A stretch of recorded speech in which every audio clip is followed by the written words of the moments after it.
말씀은 하나님이 강림하신 이유로 제목으로 말씀을 나누기 원합니다. 우리 신약의 시대를 살아가고 있는 우리는 하나님과 만난다라고 그렇게 말하고 표현하고 또 사모하고 하는 이런 부분에서 큰 부담을 느끼지 않습니다. 성도라면 누구나 하나님 만나고 싶습니다 하는 그런 소망을 가지고 말도 하고 표현도 합니다. 근데 구약에서는 이 하나님의 존재, 하나님을 대면하여 만난다 하는 그런 것이 흔하지 않을 뿐만 아니라 상당히 부담스러운 두려운 그런 일이었습니다. 하나님은 이스라엘 백성들을 애굽에서 이끌어 내셔서 출애굽시킨 후에 3개월이 시간이 걸려서 시내산으로 들어가게 됩니다. 시내산으로 인도하고 거기서 하나님은 이 이스라엘 백성들과 언약 관계를 계약을 체결하실 때 하나님이 모든 이스라엘 백성들에게 친히 나타내 보이시겠다고 말씀하셨습니다. 대표로 모세하고만 한 것이 아니라 모든 백성들을 다 불러 모아놓고 거기에 친히 나타나시겠다고 하시는 것입니다. 출애굽기 19장 10절 11절 말씀 같이 읽겠습니다. 백성에게로 가서 오늘과 내일 그들을 성결하게 하며 그들에게 옷을 빨게 하고 준비하게 하여 셋째 날을 기다리게 하라. 이는 셋째 날에 나 여호와가 온 백성의 목전에서 시내산에 강림할 것임이니.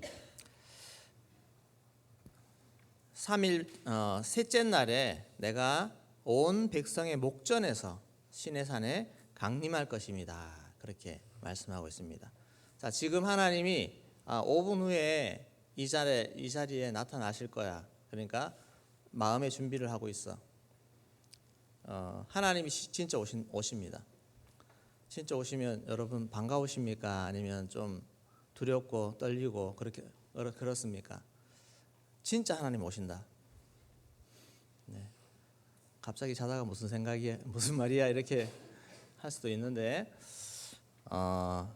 좀 실제적으로 이것을 생각해 본다면 이게 보통 일이 아닌 부분입니다. 실제로 하나님이 여러 다양한 모습으로 우리 가운데 사람들에게 보이셨는데 하나님의 모습이 참 이때 보이신 하나님의 모습은 너무너무 크고 두려우신 하나님, 전능하신 하나님, 권능의 하나님, 이런 모습으로 하나님이 자신의 모습을 보여주셨습니다. 어떻게 나타나느냐? 16절 출애굽기 19장 16절 말씀 같이 읽겠습니다. 셋째 날 아침에 우레와 번개와 빽빽한 구름이 산 위에 있고 나팔 소리가 매우 크게 들리니 진중에 있는 모든 백성이 다 떨더라. 네, 우리 주님이 오시는데 천둥이 막 칩니다. 엄청난 천둥이. 우리 태풍이 올 때 우리 어린 아이들은 번개만 쳐도 놀라지 않습니까? 무섭다고 막 그렇게 합니다. 그래서 우레 천둥 같은 소리가 들리고 번개도 번쩍번쩍거리고, 네, 저기 보니까 구름떡 빽빽한 구름이, 그러니까 시커먼 구름입니다. 빽빽하다는 것은 시커하다는 것입니다. 빛이 통과가 안 되니까 시커먼 구름이 있고 거기에 엄청난 나팔 소리가 막 들리면서 오는 것입니다. 그 모습 보기만 해도 멋있다라기보다는 무섭다라는 그런 생각이 충분히 들 정도의 모습입니다. 반지의 제왕 이런 거 보시면 저기 멀리 그 눈이 있는 그 곳에 주변에 보면 막 구름, 시커먼 구름 있고 막 그런 모습 보이지 않습니까? 어쩌면 그런 이미지로 다가올 수도 있습니다. 그리고 하나님이 말씀하시는데 이렇게 말씀이 들리는데 보니까 막 땅이 진동하면서 너희는 나만 섬겨라 하는데 보니까 막 온 땅이 진동하면서 그렇게 들리는 것입니다. 거기에서 하나님이 이스라엘 백성들에게 10계명을 말씀하셨습니다. 네, 그런 하나님을 대면하는 그런 이스라엘 백성들, 이런 직접 하나님의 대면하여 본 그 모습이 참 두렵게 느껴지는 것입니다. 그래서 18절 19절 말씀 그들의 반응이 나옵니다. 같이 읽겠습니다. 뭇 백성이 우레와 번개와 나팔 소리와 산의 연기를 본지라 그들이 볼 때 떨며 멀리 서서 모세에게 이르되 당신이 우리에게 말씀하소서 우리가 들으리이다. 하나님이 우리에게 말씀하시지 말게 하소서 우리가 죽을까 하나이다. 네, 당신이 말씀하소서. 하나님이 우리에게 말씀하시지 말게 하소서. 우리가 죽을까 하나이다. 그렇게 반응하고 있습니다. 그때 모세가 이렇게 말합니다. 두려워할 필요 없다. 두려워하지 말라. 우리 20절 말씀 같이 읽겠습니다. 모세가 백성에게 이르되 두려워하지 말라. 하나님이 임하심은 너희를 시험하고 너희로 경외하여 범죄하지 않게 하려 하심이니라. 아멘.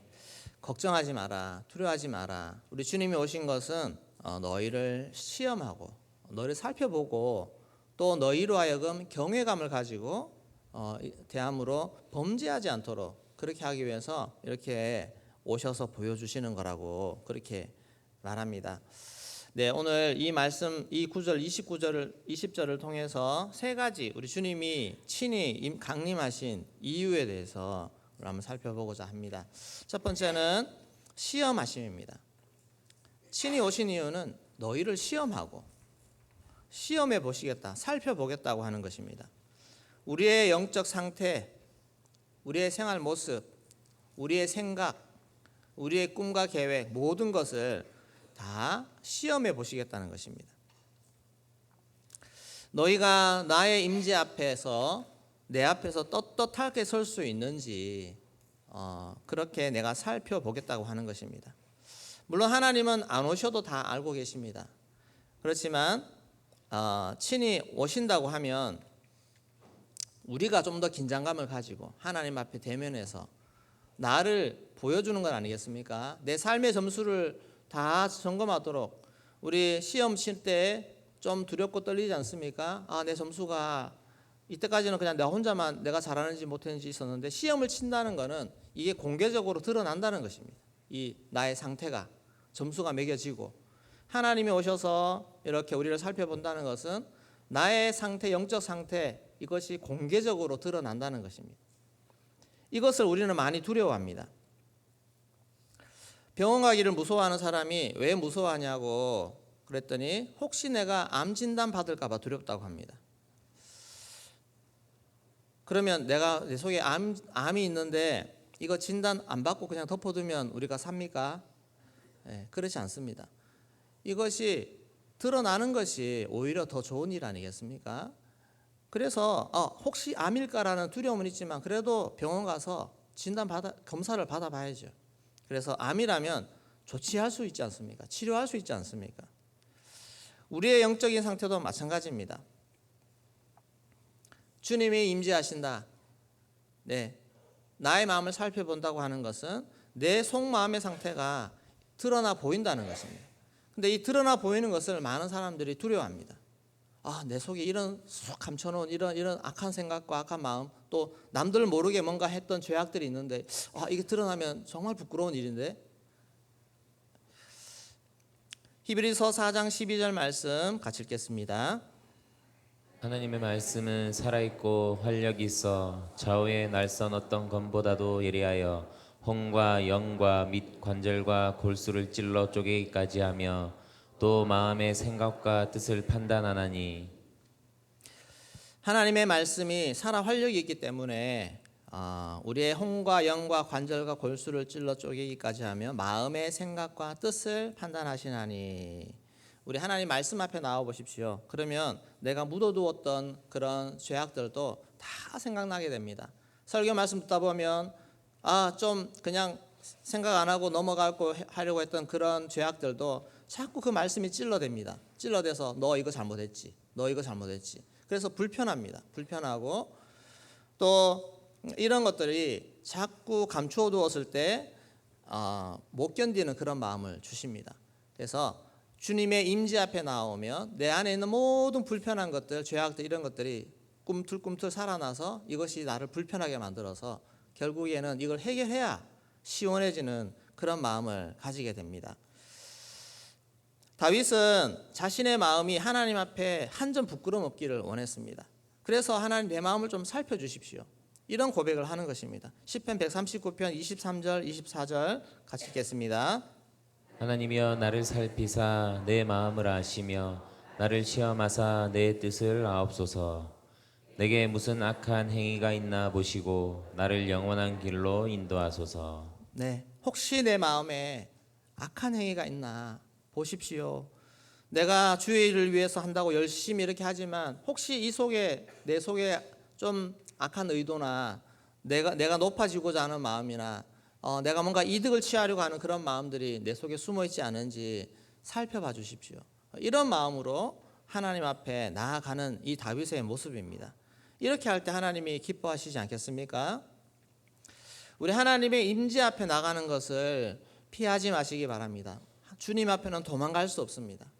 어디를 도망가도 우리 주님은 다 찾아오시고 알고 계시고 그렇게 합니다. 임재하심이 어떤 곳입니까?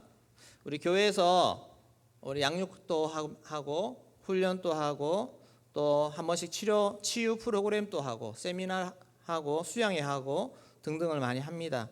또 그리고 목장 모임, 매주 목장 모임을 가지고 이렇게 하는데 이런 모든 교회에서 하는 훈련 프로그램과 모임들이 어쩌면 하나님의 임재하심 앞에 내가 나를 드러내는 것과 똑같습니다. 마태복음 18장 20절에 두세 사람이 내 이름으로 모인 곳에는 나도 그들 중에 있느니라. 우리 성도들의 모임에는 항상 주님이 함께 하신다고 하는 사실. 함께 모이면 어떤 일이 있겠습니까? 네, 주님이 오시면 주님이 우리의 마음을 살피시고 우리를 시험하시고 또 우리에 있는 어그러진 것이 있으면 그것을 지적에 말씀해 주시고 이런 역사가 임재 속에 모임 속에서 나타나는 것입니다. 목장 모임에도 성령의 임재가 있습니다.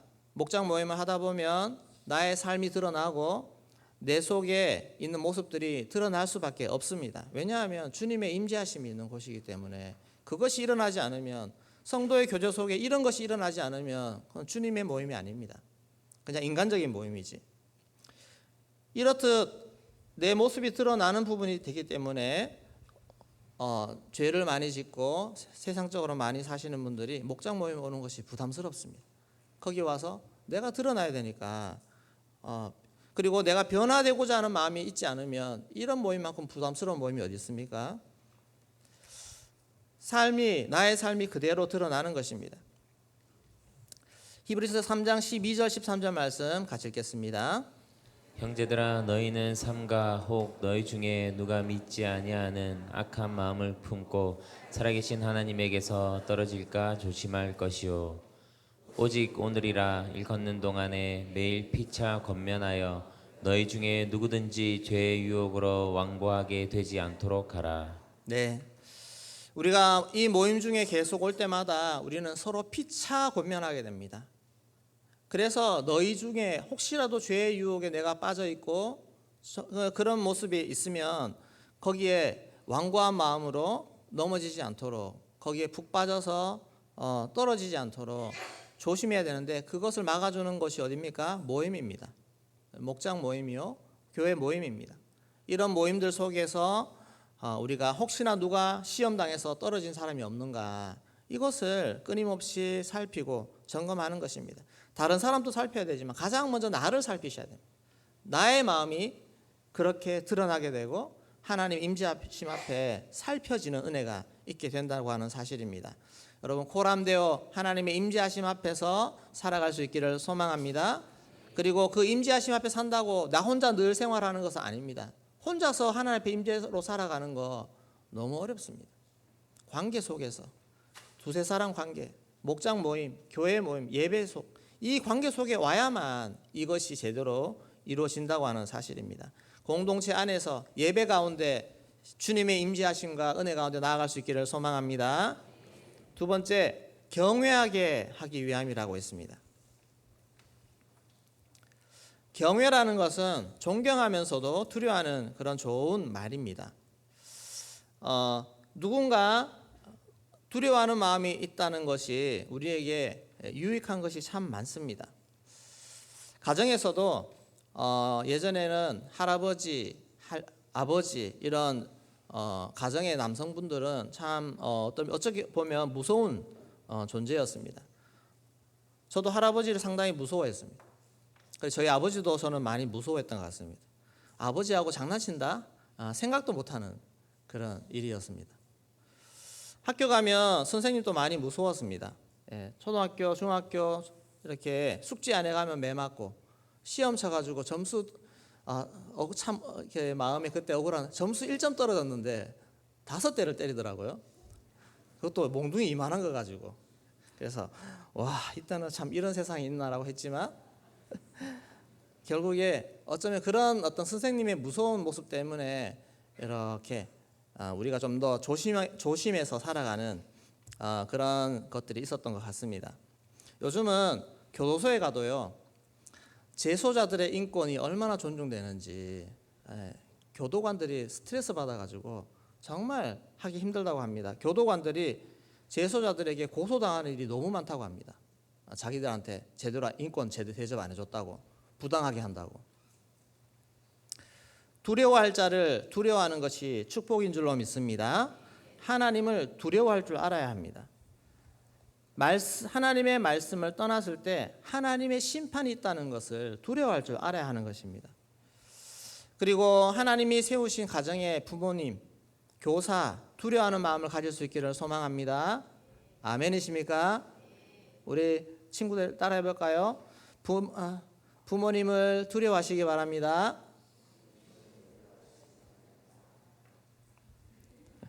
이제 좀 조용해요. 네. 자, 선생님들 두려워하기 바랍니다. 여기 친구들 다 따라하는데 우리 친구 아멘 하시면 돼요. 자, 부모님과 선생님을 경외하시기 바랍니다. 아멘. 네. 이런 은혜 오늘 집에 가서 한번 확인해 보세요. 다윗은 사울을 그 권세 때문에 두려워한 것이 아닙니다. 사울이 가지고 있는 군사력 때문에 두려워한 것이 아니라 하나님이 기름 부으셨다고 하는 사실, 그것 때문에 사울을 죽이기를 두려워했고 험담하는 것까지 두려워했습니다. 주변 부하들이 사울에 대해서 막말할 때 그러지 말라고 그렇게까지 말했던 사람이 다윗입니다. 다윗처럼 우리 부모님 왜 공경해야 됩니까? 하나님이 세우셨기 때문에. 우리 선생님은 왜 두려워해야 됩니까? 하나님이 세우셨기 때문에. 그 마음 자세로 하나님 세우신 자들을 두려워하는 마음으로 나아가는 것이 곧 하나님을 경외하는 마음인 줄로 믿습니다. 이것을 잘 배우고 순종할 때 놀라운 은혜가 임할 줄로 믿습니다. 세 번째, 범죄하지 않게 하시기 위해서 강림하시는 것입니다. 두려워하게 하는 이유 자체도 그것이 바로 범죄하지 않게 하기 위해서 그렇게 하는 것입니다. 죄라고 하는 것은 우리에게 가장 치명적인 독이 되는 것입니다. 그 죄를 해결하기 위해서 하나님이 독생자 예수 그리스도를 우리를 위해 내어 주셨다고 하는 사실입니다. 하나님을 경외하는 마음이 내 안에 가득하여서 죄를 멀리하는 데까지 나아가기를 소망합니다. 그렇게 하면 죄가 해결되면 하나님께 나아가는 것이 두렵지가 않은 것입니다. 시내산 시내 광야 앞에서 하나님을 대면했을 때 모든 백성들이 똑같이 대면했습니다. 그런데 그 중에 어떤 사람은 그 모습이 반갑고 하나님을 만나는 것이 기쁘고 어떤 사람은 두렵고 그렇습니다. 특히 모세하고 백성들의 모습은 완전히 다른 모습이었습니다. 우리 출애굽기 20장 21절 말씀 같이 읽겠습니다. 백성은 멀리 서 있고 모세는 하나님이 계신 흑암으로 가까이 가니라. 백성은 멀찌감치 서 있습니다.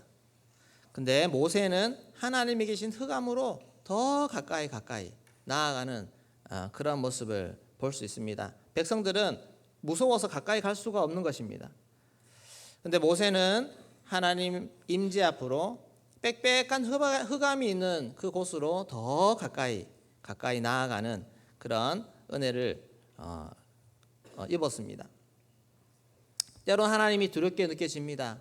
여러분, 하나님 만나면 내 모든 죄를 다 들춰낼 것 같은 그런 두려움이 있습니다. 사람들 앞에서, 하나님 앞에서 내 속마음이 다 드러나고 부끄러운 모습이 드러나는 거 두려운 일입니다. 그러나 여러분, 그것을 감내하고 주님 앞으로 더 가까이 나아가기를 소망합니다. 하나님을 만나는 그 순간 그 모든 것이 깨끗함으로 변화된다고 하는 사실입니다. 주님을 만나는 그 순간 모든 나의 더러움이 깨끗함으로 변할 줄로 믿습니다.